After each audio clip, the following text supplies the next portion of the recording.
Bentham भाग 2। इसके अंतर्गत हम बैंथम के राजनीतिक विचारों का अध्ययन करेंगे।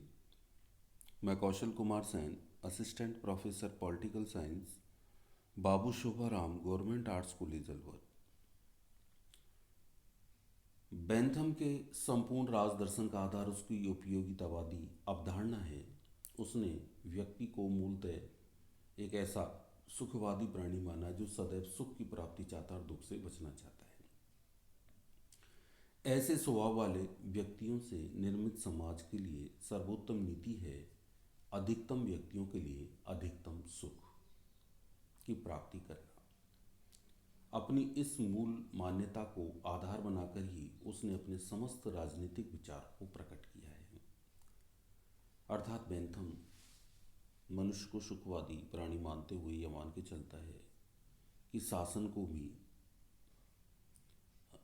अधिकतम व्यक्तियों के अधिकतम सुख के सिद्धांत के आधार पर अपने समस्त कार्य करने चाहिए, जो क्योंकि सभी व्यक्तियों को कोई कार्य सुख प्रदान नहीं करेगा, लेकिन फिर भी शासन की नीतियां इस प्रकार होनी चाहिए जो अधिकतम व्यक्तियों को सुख प्रदान करें। तो इस कड़ी में हम सबसे पहले बैंथम के राज्य पे विचारों का अध्ययन करेंगे। सबसे पहले राज्य की उत्पत्ति। बैंथम ने राज्य की उत्पत्ति के दैवी सिद्धांत व सामाजिक समझौता सिद्धांत का खंडन किया। अर्थात वह राज्य की उत्पत्ति ना ईश्वर द्वारा मानता है, ना सामाजिक समझौते से मानता है। उसने राज्य को एक कृत्रिम संस्था माना है, किंतु उसने स्वयं राज्य की उत्पत्ति का कोई सिद्धांत प्रस्तुत नहीं किया है। उसने केवल इतना बताया है कि राज्य का निर्माण उसकी उपयोगिता के कारण हुआ है, और बैंथम के अनुसार राज्य ऐसे व्यक्तियों का एक समूह है जिसे उपयोगिता के विकास और स्थायित्व के लिए संगठित किया गया है। दूसरा है राज्य एक यंत्र है या साधन है। बैंथम ने आदर्शवादियों की तरह राज्य को स्वयं में एक साध्य नहीं माना है, अपितु उसने व्यक्तिवादियों की तरह राज्य को एक साधन माना है। उसने व्यक्ति को साध्य और राज्य को साधन माना है। तीसरा, राज्य का उद्देश्य। राज्य का उद्देश्य है व्यक्ति के सुखों में वृद्धि करना। इस संबंध में वेपर का मत है कि बैंथम का राज्य ऐसा राज्य नहीं है जिसमें स्वतंत्रता को स्वयं एक उद्देश्य माना जाए। राज्य का उद्देश्य अधिकतम सुख है, अधिकतम स्वतंत्रता नहीं। चौथा, राज्य की संप्रभुता संबंधी विचार।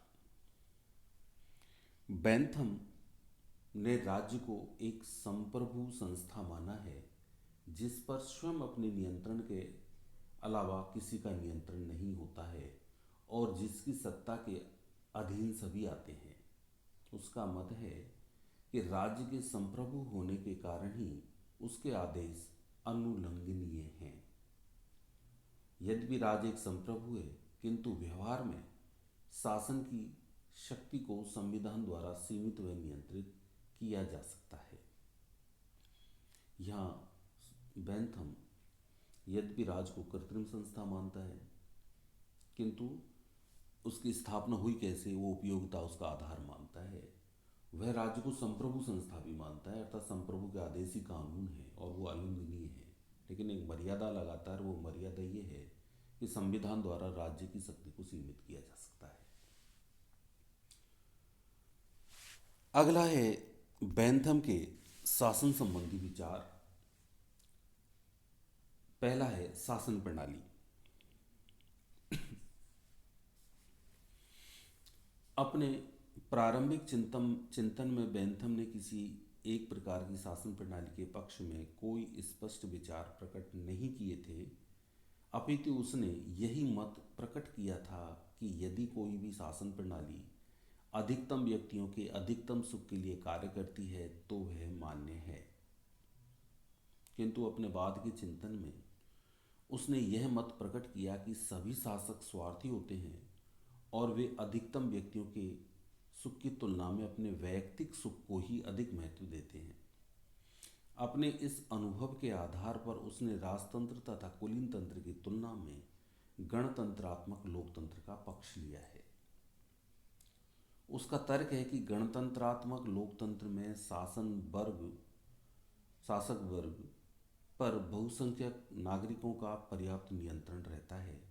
अतः ये शासक अधिकतम व्यक्तियों के अधिकतम सुख की प्राप्ति के लिए प्रयत्नशील भी रहते हैं।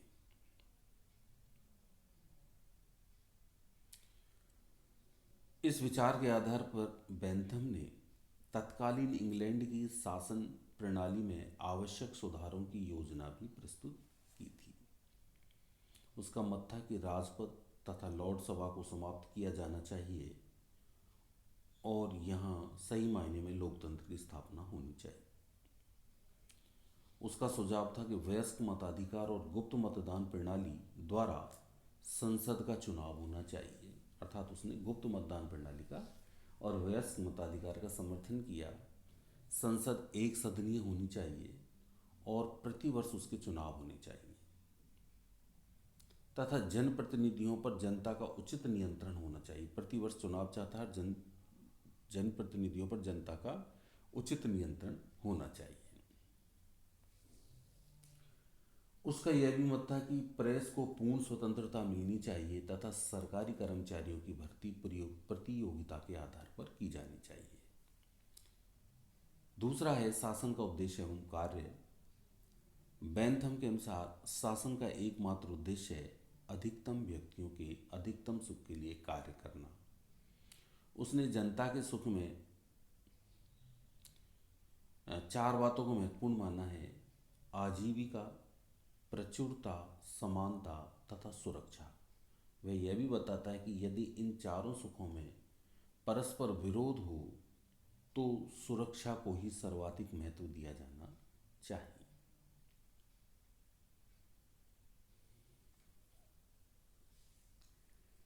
अपने प्रारंभिक चिंतन में बेंथम ने राज्य के मात्र नकारात्मक कार्यों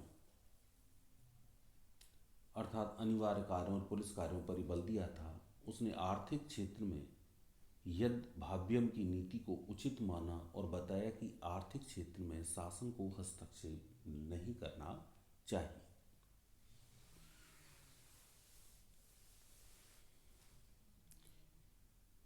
तीसरा है अधिकार संबंधी धारणा। पहला, प्राकृतिक अधिकार सिद्धांत का खंडन। बेंथम के काल में प्राकृतिक अधिकारों की धारणा पर्याप्त लोकप्रिय थी। लॉक, टॉमस पेन आदि विचारकों ने मनुष्य के प्राकृतिक अधिकारों को पवित्र व अनुल्लंघनीय माना था। वे मानते थे कि प्राकृतिक अधिकार राज्य से ऊपर हैं, अर्थात राज्य को उनको नियंत्रित या समाप्त नहीं करना चाहिए। बेंथम ने अपने काल में प्रचलित प्राकृतिक अधिकारों की उपरोक्त धारणा का खंडन किया। प्राकृतिक अधिकारों की धारणा के विरुद्ध उसके प्रमुख तर्क थे कि प्राकृतिक अधिकार की अवधारणा बुद्धि संगत नहीं है। प्रकृति एक अमूर्त सत्ता है और उसके द्वारा व्यक्ति को कोई अधिकार दिया जाना संभव नहीं है। इसलिए बेंथम के अनुसार प्राकृतिक अधिकार बकवास मात्र हैं। दूसरा, प्राकृतिक अधिकारों की धारणा व्यक्ति के अधिकारों को एक निश्चित रूप में अनादिकाल से मानती है, जबकि अधिकार सदैव समकालीन परिस्थितियों द्वारा तय किए जाते हैं। यह एक अस्पष्ट व अनिश्चित धारणा है। बेंथम कहते हैं कि प्राकृतिक अधिकार महत्वहीन है क्योंकि इनके उल्लंघन पर किसी को दंड नहीं दिया जा सकता। वस्तुतः प्राकृतिक अधिकार राज्य द्वारा संरक्षित नहीं होते हैं, अतः प्रभावहीन होते हैं। दूसरा है नैतिक एवं वैधानिक सिद्धांत को मान्यता। बेंथम ने स्वयं दो प्रकार के अधिकार सिद्धांतों को मान्यता दी है। पहला, नैतिक अधिकार सिद्धांत। दूसरा, वैधानिक अधिकार सिद्धांत। नैतिक अधिकारों का स्रोत समाज की नैतिक शक्ति है और इन अधिकारों के साथ नैतिक कर्तव्य भी जुड़े होते हैं, किंतु नैतिक अधिकार अस्पष्ट होते हैं और सदैव बोधगम्य भी नहीं होते हैं। अतः बेंथम अंतिम तौर पर वैधानिक अधिकार सिद्धांत को ही स्वीकारता है। वैधानिक अधिकारों का स्रोत राज्य है। बेंथम के अनुसार उचित अर्थ में अधिकार विधि की ही देन है। वैधानिक अधिकारों के साथ वैधानिक कर्तव्य भी संलग्न रहते हैं। वह बहुत स्पष्ट रूप से यह बताता है कि वैधानिक अधिकारों का स्रोत राज्य है, किंतु उसका वास्तविक आधार उनकी उपयोगिता है, अर्थात वे अधिकतम व्यक्तियों के अधिकतम सुख में वृद्धि करने वाले होने चाहिए।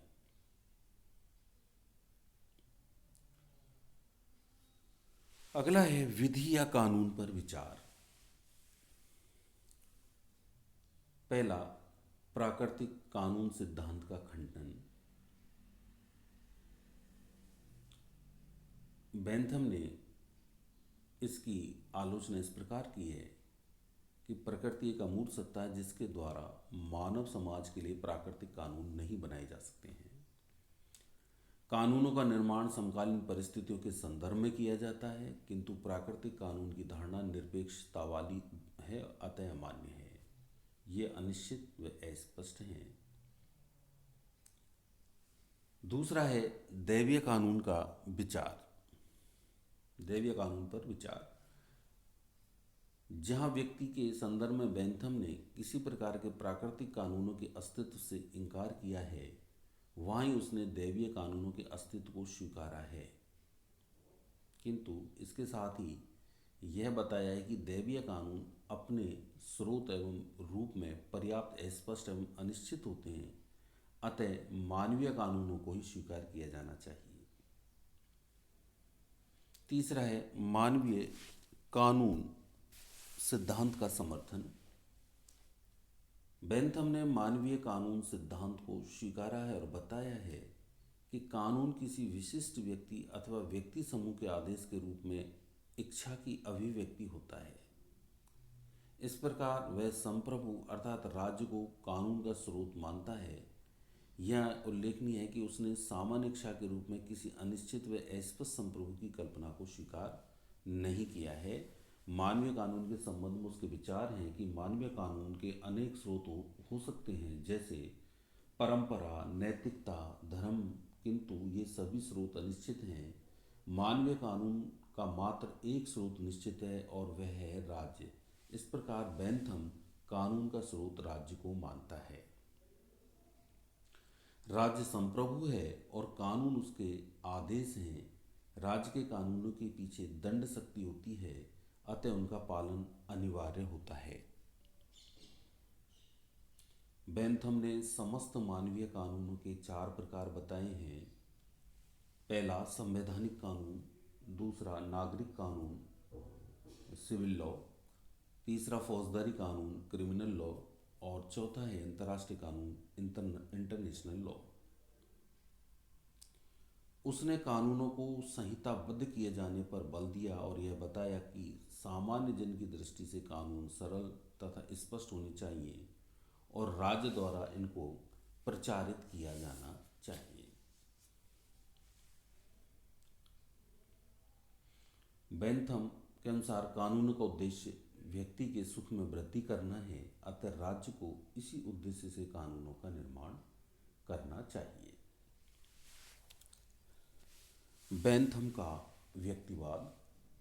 बेंथम मूलतः एक व्यक्तिवादी विचारक हैं, किंतु उसका व्यक्तिवाद अपने पूर्ववर्ती विचारकों से भिन्न है। वस्तुतः बेंथम के व्यक्तिवाद को उपयोगितावादी व्यक्तिवाद कहना अधिक उचित होगा। उसके व्यक्तिवाद के प्रमुख लक्षण है, पहला, उसकी समाज संबंधी अवधारणा व्यक्तिवाद ही है। उसने समाज को व्यक्तियों का योग मात्र माना है। समाज की मूल इकाई व्यक्ति ही है और व्यक्ति से अलग समाज का अपना कोई हित नहीं होता है। बेंथम की राज्य संबंधी अवधारणा भी मूलतः व्यक्तिवादी है। वह व्यक्ति को साध्य और राज्य को साधन मानता है और राज्य का उद्देश्य है अधिकतम व्यक्ति के अधिकतम सुख की प्राप्ति करना। व्यक्तिवादियों की तरह बेंथम ने राज्य को एक आवश्यक बुराई माना है, अतः वह राज्य के सीमित कार्य क्षेत्र का समर्थक है। बेंथम के अनुसार राज्य को कम से कम कानून बनाने चाहिए, क्योंकि कानून उन दवाओं की भांति होते हैं जिनकी अधिकता स्वास्थ्य को खराब कर देती है। उसने आर्थिक क्षेत्र में हस्तक्षेप की नीति, जिसे यदभाव्यम नीति, का समर्थन किया, अर्थात राज्य को आर्थिक क्षेत्र में कम से कम सब हस्तक्षेप करना चाहिए। बेंथम व्यक्तिवादियों की तरह व्यक्ति की समानता का समर्थन करते हैं, जो कि मूलतः राजनीतिक समानता है। बेंथम ने व्यक्तिवादियों की तरह ही लोकतांत्रिक शासन प्रणाली का भी समर्थन किया है। ये बेंथम के राजनीतिक विचार हैं। अब हम बेंथम एक समाज सुधारक के रूप में है, जो उनका सबसे बड़ा योगदान है, उसका अध्ययन करते हैं। पहला, शासन संबंधी सुधार योजनाएं। बेंथम ने अपने उपयोगितावादी सिद्धांत अर्थात अधिकतम व्यक्ति के अधिकतम सुख के आधार पर समाज सुधार के रूप में बहुत सारी योजनाएं दी हैं। तो सबसे पहले शासन संबंधी सुधार योजनाएं। बेंथम तत्कालीन इंग्लैंड की शासन प्रणाली की कमियों से असंतुष्ट था और उसने शासन प्रणाली में सुधार के ऐसे प्रस्ताव प्रस्तुत किए जिनका महत्व न केवल इंग्लैंड अपितु यूरोप के अन्य अनेक देशों में स्वीकारा गया है। उसके सुधार हैं, राजतंत्र के स्थान पर लोकतांत्रिक गणतंत्र की स्थापना की जानी चाहिए। संसद को एक सदनीय बनाया जाए, अर्थात लॉर्ड सभा का अंत किया जाए। तीसरा, संसद के वार्षिक चुनाव होने चाहिए ताकि जनप्रतिनिधि अधिक उत्तरदायित्व की भावना से कार्य करें और जनता व प्रतिनिधियों में पर्याप्त संपर्क बना रहे। सभी साक्षर वयस्क पुरुष नागरिकों को मताधिकार प्राप्त होना चाहिए। वह महिलाओं को मताधिकार देने के पक्ष में नहीं था। मतदान हेतु गुप्त मतदान प्रणाली अपनाई जाए। विधियों का निर्माण उनकी उपयोगिता के आधार पर किया जाना चाहिए। न्यायपालिका के संगठन एवं कार्य प्रणाली में ऐसे परिवर्तन किए जाने चाहिए कि वह शीघ्र, निष्पक्ष एवं कम खर्चीला न्याय प्रदान कर सके।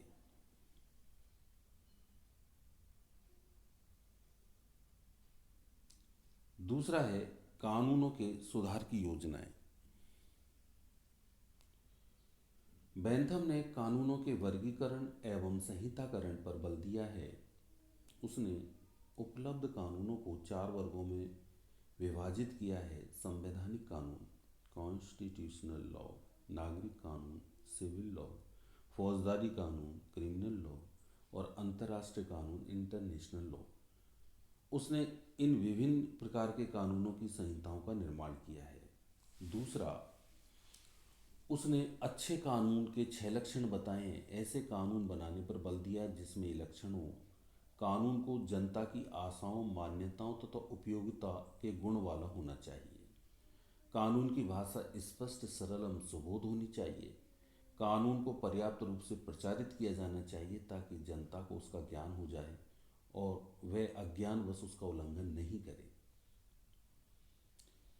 कानूनों में अंतर्विरोध नहीं होना चाहिए। कानूनों को कोरा, आदर्शवादी एवं अव्यवहारिक नहीं होना चाहिए, अन्यथा जनता उनका पालन नहीं करेगी। कानूनों का अक्षर से पालन किया जाना चाहिए। कानून के उल्लंघन को दंडनीय अपराध माना जाना चाहिए। कानून का निर्माण सार्वजनिक हित में किया जाना चाहिए, अर्थात उसका निर्माण किसी विशेष वर्ग के हितों की पूर्ति के लिए नहीं किया जाना चाहिए। तीसरा है न्याय प्रणाली में सुधार संबंधी सुझाव। बेंथम तत्कालीन इंग्लैंड में मौजूद न्याय प्रणाली से बहुत असंतुष्ट था। उसने न्याय प्रणाली में अग्रलिखित दोष बताए कि न्याय बहुत खर्चीला था,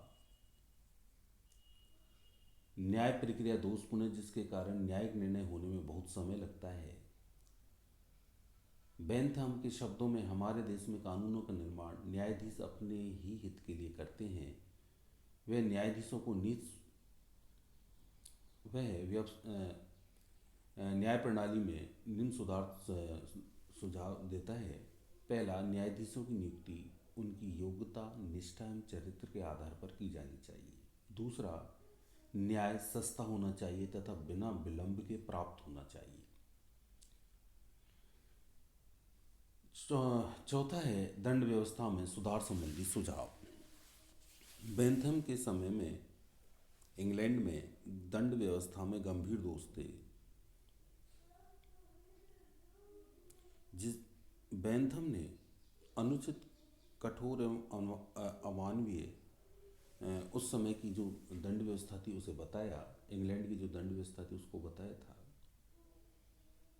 उसने दंड व्यवस्था पर उपयोगितावादी दृष्टि से विचार किया और बताया कि अपराधी को अपराध की गुरुता के अनुसार ही दंड दिया जाना चाहिए तथा नए अपराधी को सुधरने का अवसर भी दिया जाना चाहिए। उसका मत था कि केवल जानबूझकर हत्या करने जैसे अपराध के लिए ही मृत्युदंड जैसे अंतिम दंड की व्यवस्था की जानी चाहिए।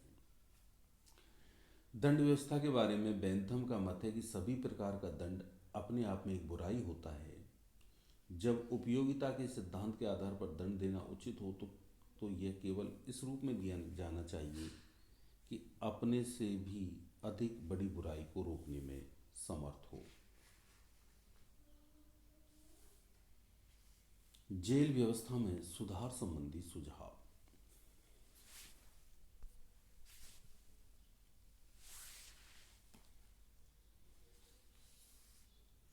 बेंथम के समय में जेलों की व्यवस्था इतनी अमानवीय थी कि यह अपराधों के नियंत्रण के स्थान पर अपराधों के विस्तार में मददगार बन रही थी। प्राय साधारण अपराधी इन जेलों से सजा काटने के बाद एक पक्के अपराधी के रूप में समाज में प्रवेश करता था। कैदियों को अंधकार युक्त, सीलन भरी तथा असुविधाजनक कोठरियों में रखा जाता था। उन्हें निम्न कोटि का भोजन दिया जाता था जो उन्हें बीमारियों से ग्रस्त कर देता था। छोटे व बड़े अपराधियों एवं बाल एवं वृद्ध अपराधियों को एक साथ ही रखा जाता था और जेल कर्मचारी उनके प्रति घृणा एवं द्वेष का व्यवहार करते थे। बेंथम ने दंड के उद्देश्य की दृष्टि से ऐसे जेल प्रशासन की तीव्र आलोचना की, क्योंकि यह अपराधों को सीमित करने के स्थान पर उसके विस्तार में सहायक था। बेंथम ने जेल प्रशासन को मानवीय बनाकर अनेक अपराधियों को सुधारा जा सकता है, ये बेंथम का मत था और इस प्रकार उन्हें पुनः सभ्य एवं उपयोगी नागरिक बनाया जा सकता है। इस दृष्टि से बेंथम ने जेलों को सुधार गृह तथा शिक्षालय का रूप देने की चेष्टा की। बेंथम ने जेलों की परंपरागत इमारतों के स्थान पर उन्हें ऐसा रूप देने पर बल दिया जिसे उसने पैनोप्टिकॉन कहा है। बेंथम के अनुसार जेल की संपूर्ण मुख्य इमारत गोलाकार होनी चाहिए, जिसके केंद्र स्थान पर अधीक्षक का कमरा होना चाहिए। उसमें चारों ओर शीशे की खिड़कियां होनी चाहिए। इस केंद्रीय कक्ष के चारों ओर कैदियों के कमरे होने चाहिए, जिनमें प्रकाश, हवा एवं सफाई का उचित इंतजाम होना चाहिए। प्रशासनिक व्यवस्था इस प्रकार की जानी चाहिए कि अपने इस कक्ष में बैठा अधीक्षक कैदियों की दैनिक दिनचर्या तथा आचरण पर नजर रख सके और उनके सुधार हेतु आवश्यक कदम उठा सके। अगला है शिक्षा व्यवस्था में सुधार संबंधी सुझाव। बेंथम को शिक्षा की उपयोगिता में अत्यधिक विश्वास था। वह इसे व्यक्तिगत एवं सार्वजनिक सुख में वृद्धि का अत्यंत महत्वपूर्ण साधन मानता था। यही कारण है कि उसने केवल साक्षर नागरिकों को ही मताधिकार देने की बात कही है और कैदियों को शिक्षित किए जाने पर बल दिया है। उसकी शिक्षा सुधार की योजना को दो प्रमुख भाग हैं, जिनमें प्रथम निर्धन व अनाथ बच्चों के लिए, द्वितीय मध्य एवं उच्च वर्ग के बच्चों के लिए। निर्धन, असहाय तथा अनाथ बच्चों को राज्य द्वारा ऐसी सामान्य शिक्षा दी जानी चाहिए जो उसमें अच्छी आदतों एवं सदचरित्र का विकास करने में सहायक हो।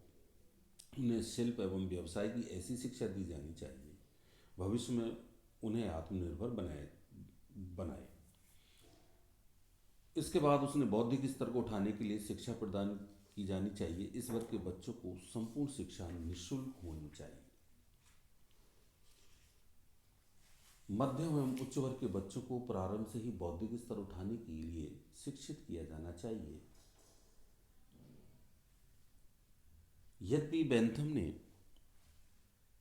उपयोगितावादी दृष्टिकोण के आधार पर शासन, कानून, न्याय, दंड, जेल, शिक्षा आदि से संबंधित क्षेत्रों में आधारभूत सुधारों के सुझाव प्रस्तुत किए जो व्यक्तिगत एवं सार्वजनिक जीवन के स्तर को उठाने वाले थे, किंतु उसके जीवन काल में उसके सुधारों पर ध्यान नहीं दिया गया। उसकी मृत्यु के बाद ही इन सुधार सुझावों का महत्व एवं उपयोगिता स्वीकारी गई और उनमें से अनेक सुझावों को लागू किया गया। इस प्रकार ये बेंथम के राजनीतिक विचारों के साथ साथ बेंथम के समाज सुधार संबंधी विचार थे। धन्यवाद।